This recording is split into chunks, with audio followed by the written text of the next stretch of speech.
Dear Sangha, today is 27th of July 2003. We are in the Low Hamlet in the summer retreat. Later on, we would learn about the songs we're happy in this moment. Yesterday, we heard about the Pure Land that is here and now. There are people who think that the Pure Land is something that they can only interact after they die.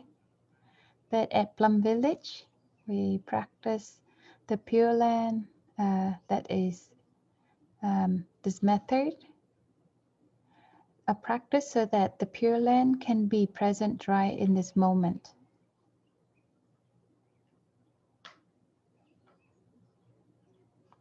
Our teachers had said that the Pure Land, it lays within our mind.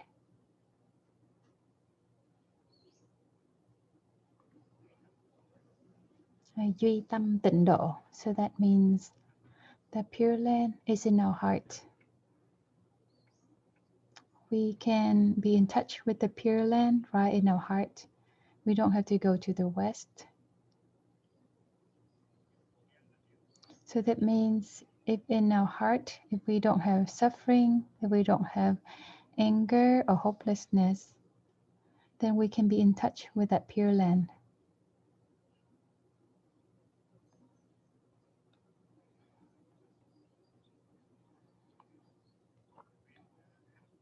In Christianity, they use the word kingdom of heaven.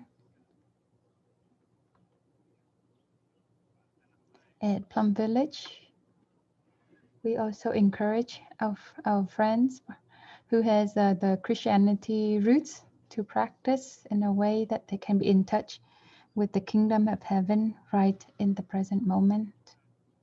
Because if we have time, if we are not too busy, then we can be in touch with the miracles of life inside us and around us. And we heard about this yesterday. The truth is, the Pure Land is there for us in this moment. But because we're too busy, especially that we are controlled by our passions, our worries, our sadness, our resentments, so we don't have that capacity to be in touch with the Pure Land. So when we live together as a family, live together as a Sangha, so we have to find ways to help each other so that all of us can be in touch with the miracles of life in this present moment, which means to be in touch with the Pure Land. Even us, we are our own obstacles, so that the Pure Land cannot be expressed because of our stubborn ideas and our opinions. And because of the stubbornness and our resentment, that we do not allow our loved one to be in touch with the Pure Land. So we block ourselves and we block people around us from being in touch with the Pure Land. So the basic practice and most essential is to take away these obstacles within ourselves and help the other person to take away the obstacles in themselves, so that both of us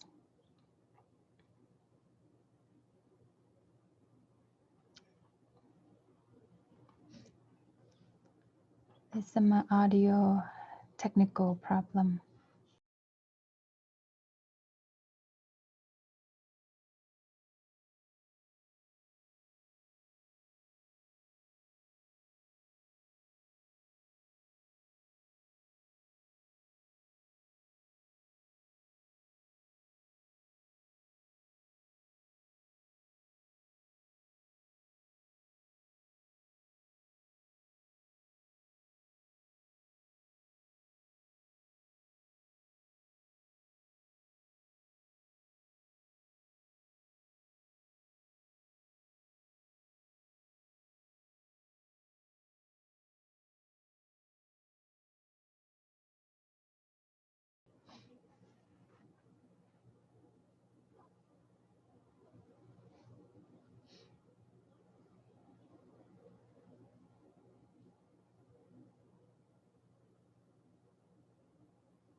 So our basic practice is to untangle these obstacles within us and help the other people to untangle their own obstacles so that both of us can have a chance to be happy.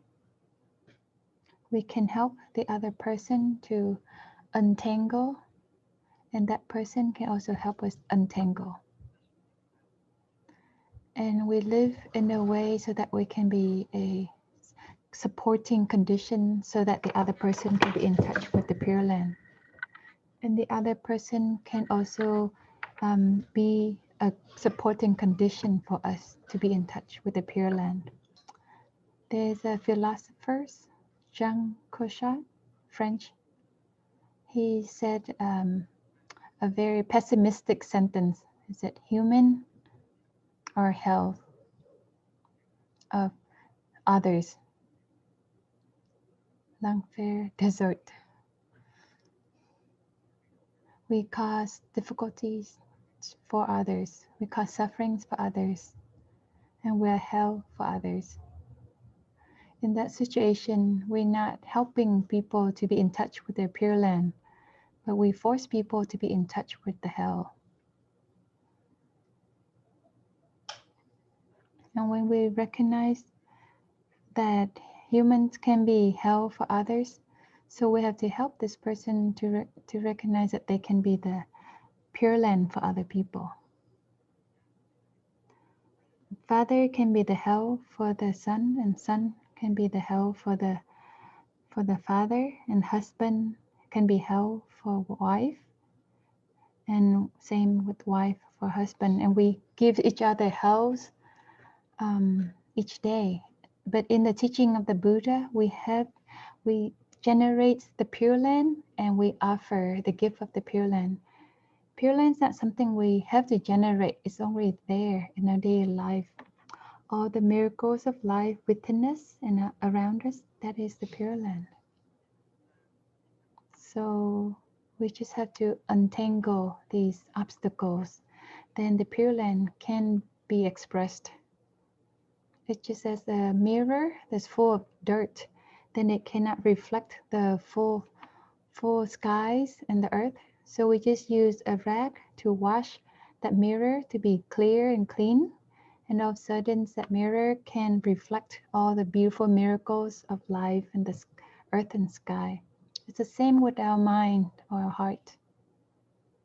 Our mind is dusty and it loses its shine, and we cannot reflect the Pure Land within our heart, within our mirror. Back then, long ago, the teacher Thanh Tu, he had said that our mind is a bright mirror. And our practice is so that each day we can clean the dust on that mirror. Thời thời phường tháp tức. Mặc sự nhẹ chân ai. So that means to not let the dust cling on the mirror. The practice is something that's very, very practical. The Gatha of the teacher Thanh Tu is more practical than the teacher Huệ Năng, because the teacher Thanh Tu said that our mind is like a bright mirror, but if we don't practice, we don't take care of it. So our mirror is so full of dust. And because of that, our responsibility each day is to clean, to wash, to dust, so that the light of our heart can shine. And that bright mirror, that's our heart, our mind. And in that bright mirror, we can see the miracles of the earth, the skies, and the universe. And that second phrase in the Gatha of Thầy Thanh Tu also means the Pure Land is within our heart. It's right in our heart. A bright mirror. It has that shining and has the pure land inside. Within our family, that we look at each other and we don't see each other as the pure land, then there's a situation that is alarming. It should be that the father see the son with the eyes of compassion and say, "Dear son, you are my pure land. I see you, I'm so happy." And the son can see the father and say, "My dad, you are my pure land. I am so grateful for your presence." We practice like this. And the husband said to the wife, "Dear wife, you are my pure land." If we able to say something like this, then happiness will rise. This is not just about talking. This is about seeing it as that, seeing our loved one as whether our son, our daughter, our friend, or our partner, or our mother or father, that they are the miracles of the universe. They're the sources of joys for us. And then we have happiness that person is a part of our Pure Land. So let's practice in that way and practice to talk like that. In the West, we have the Valentine holiday. And that day, people give each other the heart made out of flowers, paper, or cake. And they declare that you are my Valentine. Be my Valentine. Be my Valentine. Be the Valentine for your mom or your dad. And as Buddhists, we can do something similar. We set a holiday aside for each year, one day a year. Yesterday, we had celebrated today's day. That means the day of today. Each day or each year, we have several special occasions such as Mother's Day, Father's Day. Later, we should have the Children's Day because the children are also precious. Daughter's Day or Son's Day. We have a day to preserve the earth, is Earth Day.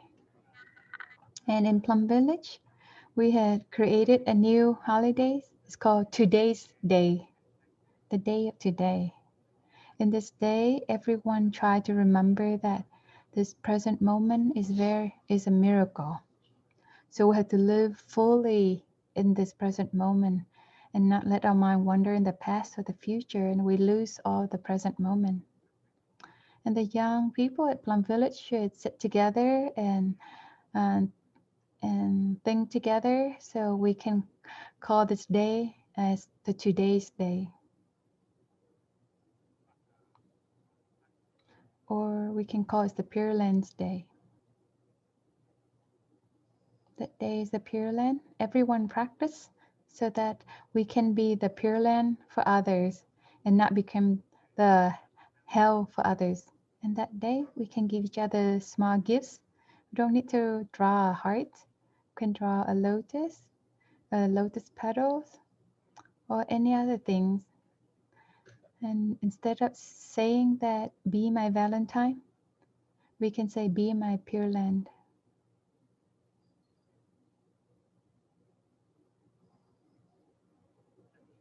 Because when we look at that person and we're able to say something like that, you are my Pure Land, and that person is so happy, and we're also so happy. When we see the other person saying, "Mom, you are my Pure Land," the mom's very happy and the daughter is also very happy. That is not something that's too difficult that we cannot do. So that's why when we practice, we have to be clever and creative. And at Plum Village, we created the Today's Day. So we can create another day that can call the Pure Land Day. Pure Land Day, everyone practice so that our mind become clear and pure and has full of compassion and loving kindness, so we can offer the Pure Land to other people.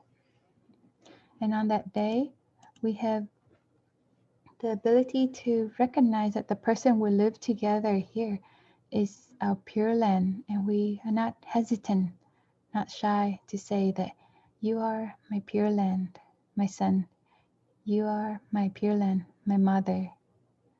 You are my Pure Land, my husband. And we can practice like that in a Sangha between the brothers and sisters, between the teachers and disciples, can be practiced in any situations in the family or the society or the community. We create cultures due to these understanding, this awareness. If we look at the current situation, we can see that President Bush cannot say, look at Osama bin Laden as his Pure Land. That is, that he is his nightmare. So President Bush cannot say, Osama, you are my Pure Land. And bin Laden could not say the same with President Bush, because bin Laden thinks of Bush as a great threat, as his hell. So Osama could not say that, dear President Bush, you are my Pure Land. This is our current situation like this. And we have to do it in a way that the Jewish and the Palestinians can look at each other as the Pure Land so that they can live together. Because in our heart, we have worries and fear and doubts, suspicions, and hell is something that is generated by these qualities of worries, um, anxieties, doubts, suspicions. So in our family life and the community life of a Sangha, our practice is to aim at that. Why are we listening to a Dhamma talk? Why are we doing walking meditation or studying the sutra? It's only for this. This is to take away the obstacles in our hearts, to take away these qualities of passions, of these of suspicions, of resentments, and of blame. The more we take out, the better we feel, and we can become the Pure Land for the other person. Once we're able to take it away from ourselves, we can help other people, can take it away from their own heart too. Before we're able to take it away from our own, we cannot help other people. So our practice always starts right where we are in ourselves. We have to recognize the truth that we have worries, fear, anxiety, and attachments and suspicions. So we cannot be the Pure Land for ourselves and cannot be the Pure Lands for others. So we have to put in our effort, taking care of ourselves. Don't think about this person's like this or that, and I need this person to change. We cannot just want people to change if we don't change ourselves. Our practice starts is the teaching of ourselves. If we cannot teach ourselves, transform ourselves, we cannot help others. It's a truth, very clear. And in this process of transforming ourselves, we can ask other people to help us. Dear friends, I really want to take away these obstacles through the Pure Land within me. Can you tell me what are these obstacles? And if you have some methods that you can help me take away these obstacles of the Pure Land in myself, then can you help me? Can you let me know? The wife can ask the husband like this, asking him to shine the light so that we can transform our anger and our suffering and, sadness. So if we say it honestly like this, then the husband can help us. If we keep complaining, then the husband will get tired of it. We should not just blame the husband. Don't say, this is all because of you. And the husband said, this is all because of you. So we say that, we just go in a circle all through our life. Cannot end that. So the first thing we should practice right away is to end this blaming others. And the second thing is to look at ourselves, to see these obstacles to our happiness within ourselves.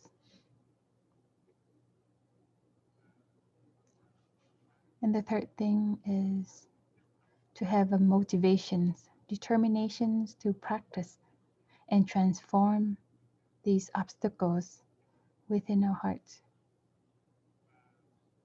And this determination will bring about this asking, these aspirations that we need others living in the same family or in the same Sangha to shine a light on us. Dear older brothers, I want to transform the suffering within myself. So I ask you to shine the light for me and show me where my weaknesses are so I can recognize them and transform them. In our Zen tradition, we can bow down and we can ask others with all of our earnestness. In the end of the winter retreat,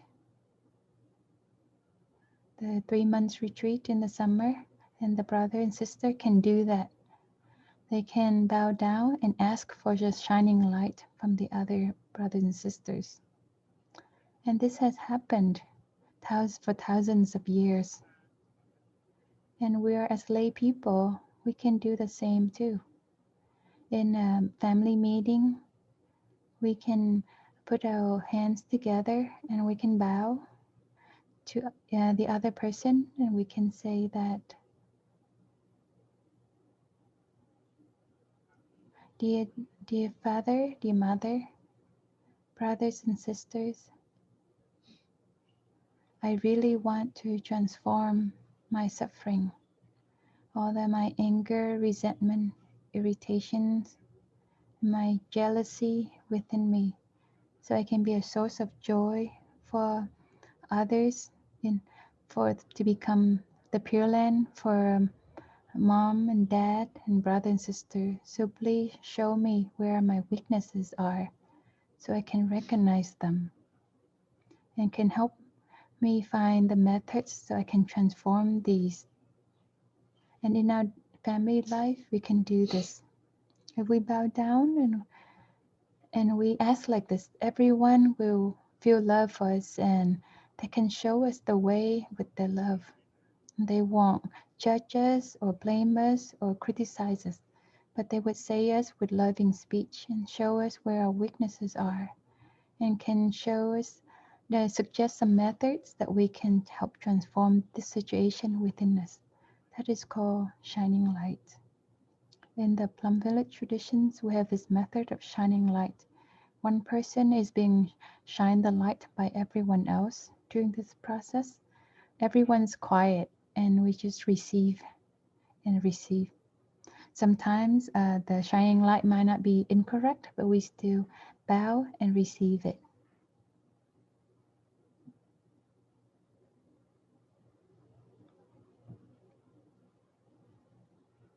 Usually in the Plum Village, during this shining light meeting, then the person receives 3 things. First of all, the Sangha will tell the person the strength that they have, which strengths this person has. The Sangha will tell this person to know about what the strength that they have. And the second part is the Sangha will show us where our weaknesses are that we currently have.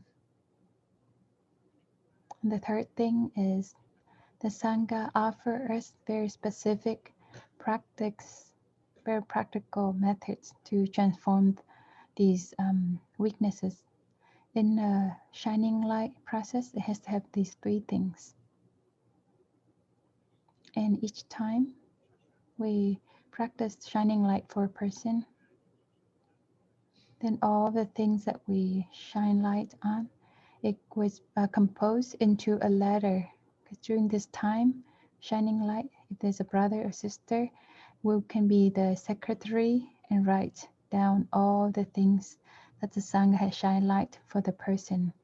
And with their ability of composing, they would write everything down in the letter in a very loving speech. We're full of love. And at the end of each rain retreat like this, we take 10 to 15 to 20 days to let we can shine the light on everyone in the Sangha.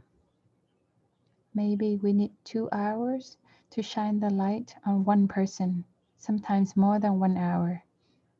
And we shine the lights like this, then it's very beneficial, not just for the person receiving it, but also for the person shining light on the other person.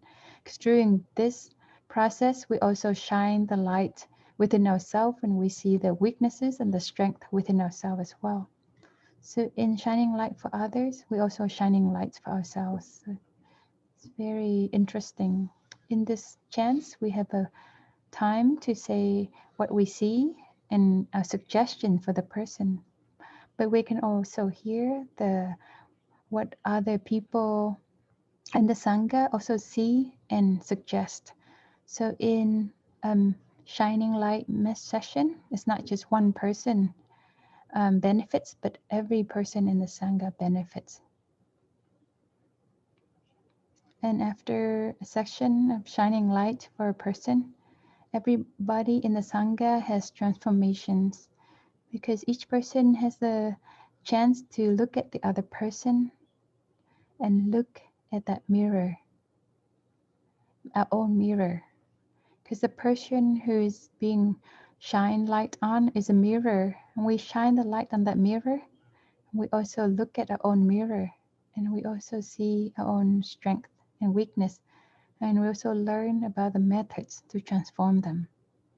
Sometimes we sit for 20 days and this might not be as beneficial as being there for 1 hour in the shining light session. We can have these very deep insights and we know who we are. We can see our weaknesses and we can transform them within moments. And sometimes we can chant the sutra for 3 years, but sometimes it might not be as beneficial as 1 hour of shining light. So the practice of shining light is very important. Each person in the Sangha needs to be shine light at least once a year. That's the minimum. If we don't have this minimum, then we cannot say we are monastics. In the Sangha, in the family, the same. We can shine light for each other as a Sangha with mother, dad, brother and sisters, uncles and aunties.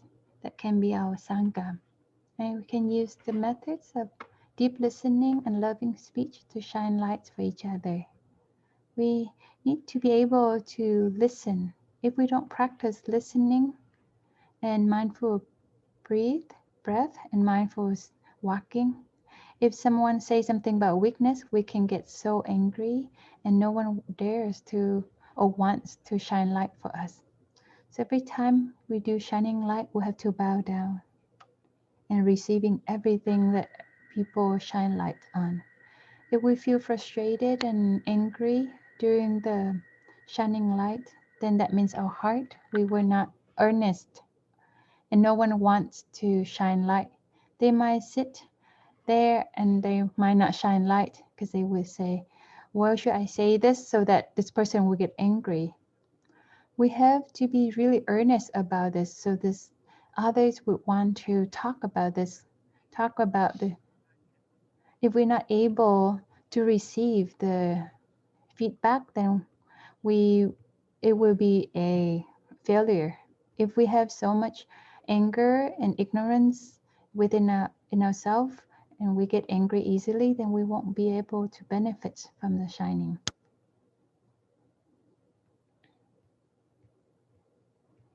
Each year, at least, we need to have shining light once a year. And the day at the end of the rain retreat, we have many tasks to do. We have many members in the Sangha practicing. So that day of the shining light is not enough for everyone. So the shining light of this ceremony, it could be just forms.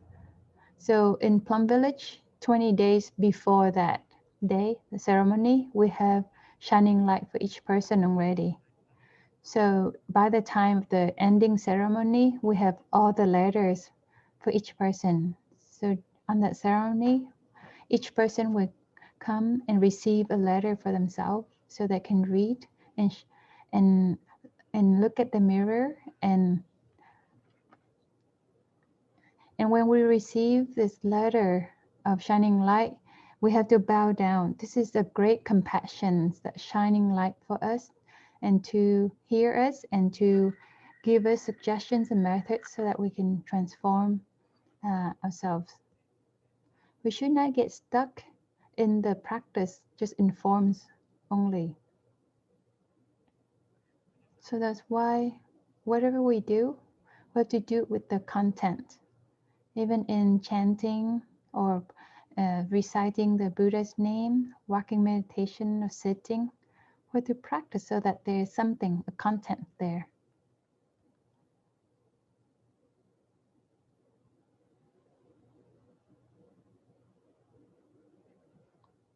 When we chant the Heart Sutra is very short. And in the temples, they often chant it once a day.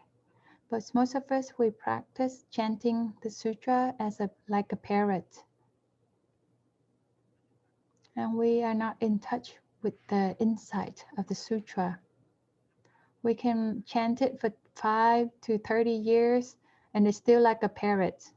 And that's something that's humorous. Because we are not aware that we are chanting the Heart Sutra like a parrot. Someone who's truly practiced, they will not let the situation continue. We have to chant the sutra so that during that time chanting, we can be in touch with the insight of the sutra. The same with the Yida or the flower garland sutra. We have to chant the same way.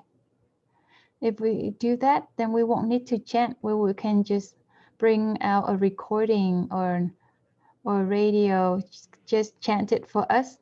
So it can chant, so we can just sleep while it's chanting. Isn't that better?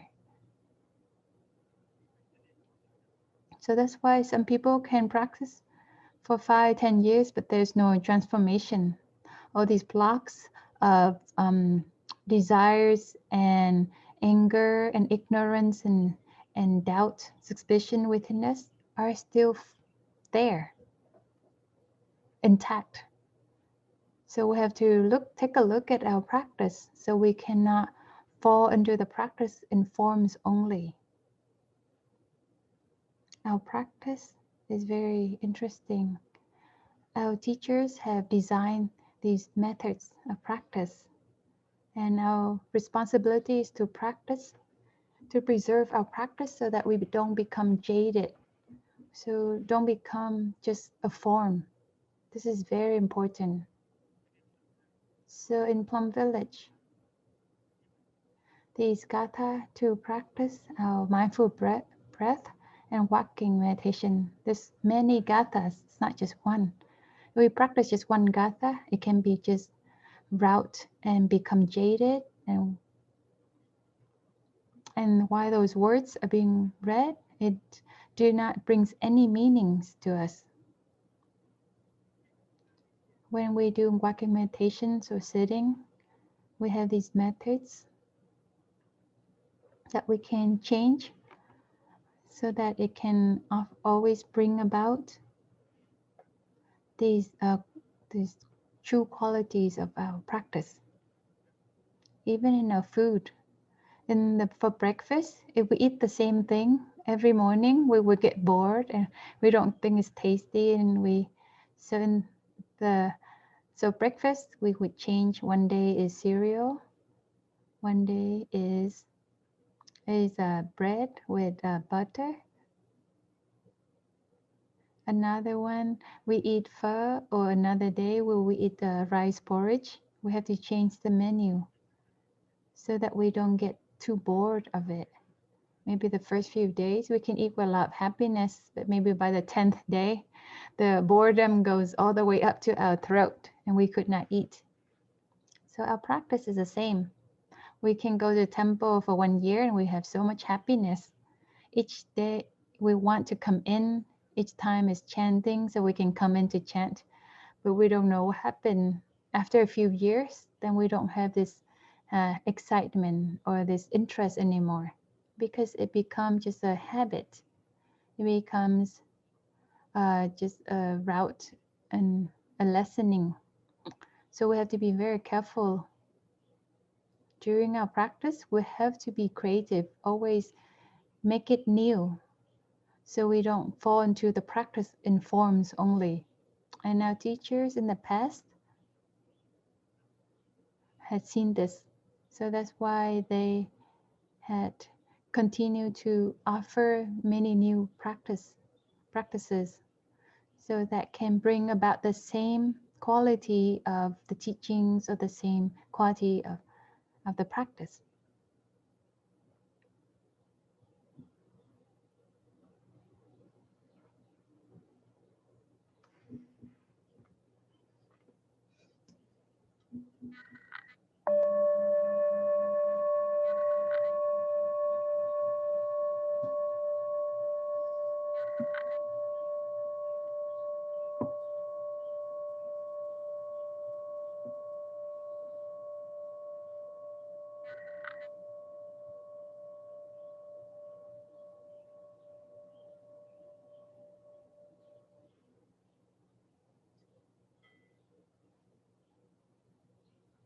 Our practice, we need to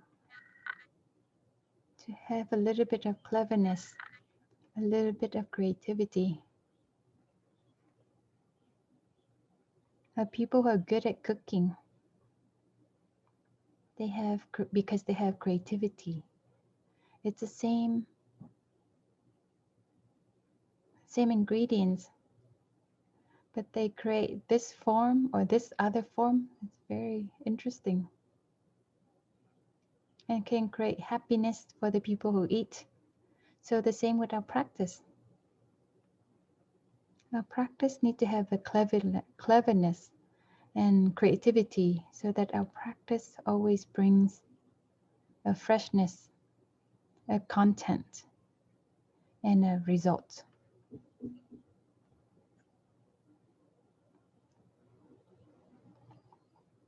So we should have a chance to sit down and take a look at our practice. We often say that what they had taught, then we do it now.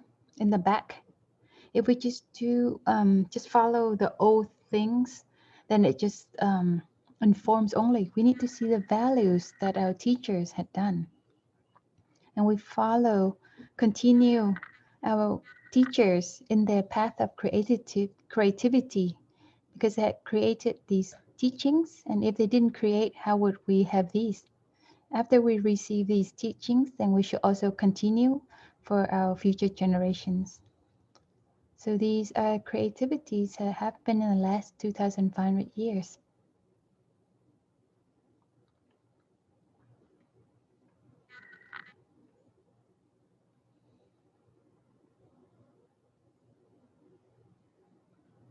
We have to do it in a way so that when we come to the temple or a practice center, we learn these methods, these ways of practice that we can bring home to apply into our daily life.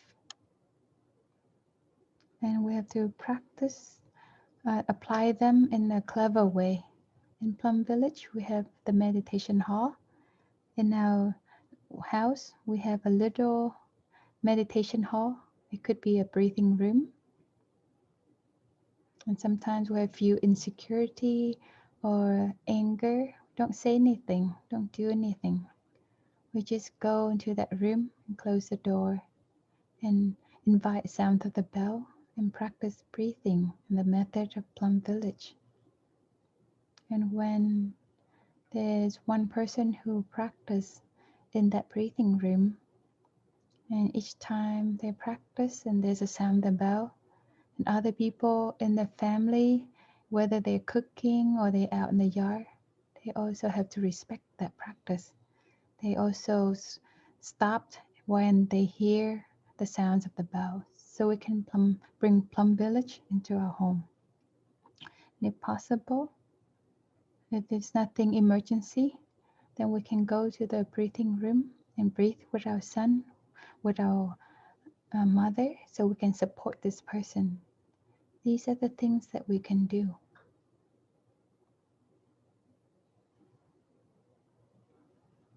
And in our family, we can practice beginning anew and shining light, like in the temple or Plum Village have done. Don't do that.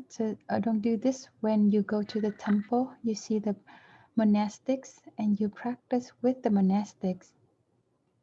To go walking meditation, sitting, mindful lunge, Dharma discussion, shining light. When we go home and we just let all of that go, and that's not good. We have to find ways to find this practice home. With our cleverness, we can apply these practice into our daily life. So that way we can go up, we can go forward in our path of practice. And the happiness of the family can improve. If we are a monastic, then the best thing the best gift that we can offer to our family is that so to help our family to also have the practice. And if we are good in our practice and successful in our practice in the Sangha, then for sure we can help our family practice within our family circumstance. Because there are methods of our monastic life we can be applied into the lay people's life, such as walking meditation, sitting meditation, chant, recite the mindfulness training, touching the earth, or begin anew. Everyone can do this. If we know how to organize the shining lights or the practice of beginning anew, we can do this.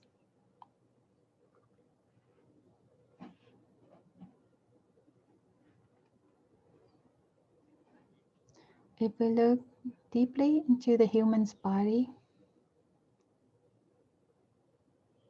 we see that there is an intimate connection between different parts of the body. We often think the brain does the job of control and ordering, and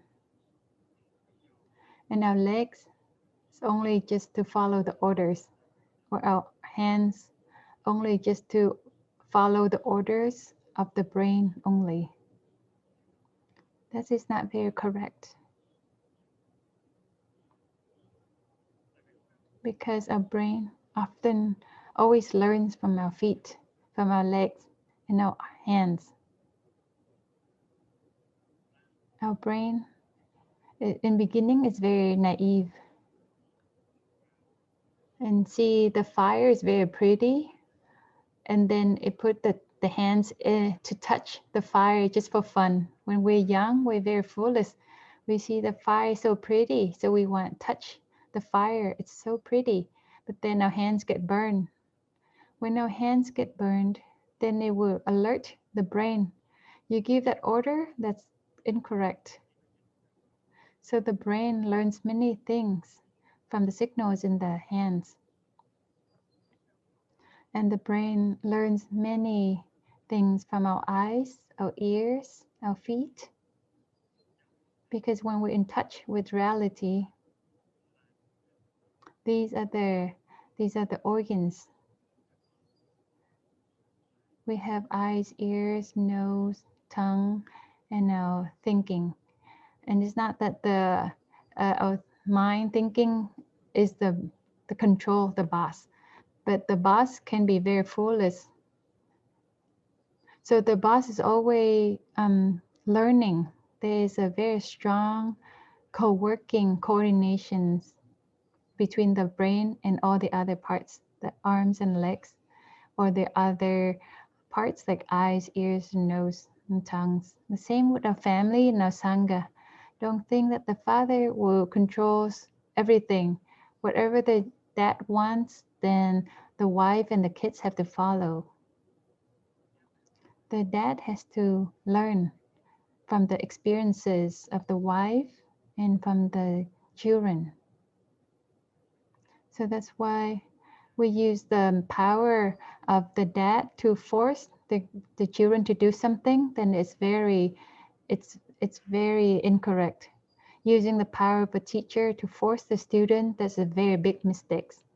Because our students and our children, in reality, they're in touch with many things, and these informations needs to be transmitted back to the dad or the teachers. So the brain is a dad or is a very good teachers because it always receives all these information and data from experiences that was brought back from the other parts of the body. So as a teacher, if we only know how to order and we don't know what's the reality that's happening to your students, then you're not a good teacher. If you're a dad or a mom and you only use your power of a dad or mom to force your kids to do this or that, you need to see what are the challenges and the reality of your son and dad and learn from that. And from there, there's the intimate connection, relationships, and trust between the brain and the other and the legs. So the same with the dad and the children, because the dad can transmit the wisdom and the experience to the son, and the son can transmit the wisdom and experience to the dad. So between the two, it's the same with the teachers and students. Teachers can transmit the insight, and the students who are practicing and doing engaged Buddhism in life, and the teachers can learn a lot from the students. So if you just use the power of as a teachers or a father to control everyone, that's a big mistake. If you're a mom or dad, you need to be able to sit down and listen to your children and hear them report about their suffering and their difficulties. Once we understand our children, then our decisions can from comes into a common era that is between this decision between of the mom and the children together. In Plum Village, we practice the same. The teachers does not make the decisions only, but the teachers and the Dhamma teachers sit together and listen from the Sangha, because the Sangha has gone and create many days of mindfulness from many centers in the world. So they come back and bring many essential informations about the real conditions and needs of the world. So the Dhamma teachers cannot just give a one-sided decision, but they have to listen and listen to all the monks and nuns so that they can come together and to have a community, collective decisions. So we have to base it on the eyes of the Sangha. We have to practice to see with the eye of the Sangha. We have to practice to, to decide with the brain of the Sangha and not just use our own individuals' perceptions, even if we are the teachers or the Dharma teachers. So that's what it means in Plum Village, the term, the eyes of the Sangha. The eyes of Sangha is always clearer and brighter than your own eyes, even if that's the eyes of a Dharma teacher. The same in a family. We have our mom, dad, uncle, auntie, brother, and sister. The happiness of the family depends on the eyes of the family. It's not just the eye of the mom or the dad only. What's the eye of the um, the family? It's the collective eyes of everyone. We let everyone sit down so we can exchange our experiences, and when we listen to each other, we can have a very clearer understanding, and we can come toward a decisions. Don't just let one person, whether a mom or dad or a teacher, to come to that decisions. In that way, then there won't be happiness in the Sangha or the family. So the mom or dad has to listen to the kids, and the kids listen to the mom and dad, and teach them to listen. Maybe they're young, they might not be able to say something yet, but they have their own difficulties and suffering. So the mom and dad has to be very patient and encourage the kid to talk. And when they talk like this, they can transmit to us the experience that we have not seen this yet. And if we don't know this, then we can never make our kids happy. So this is about deep listening and loving speech that we can learn from meditation practice centers, and we can bring it back home.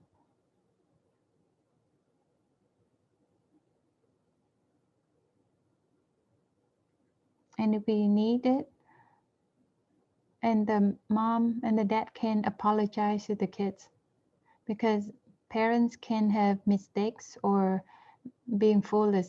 We're teachers or Dharma teachers. We can also have weaknesses um, and and unskillful, and we can apologize to our younger brother and sisters. In Plum Village, we can do this, and I had apologized to my students before. So the relationship between the brother and sister and the students and the teachers, something beautiful that we so that we can live together all our life.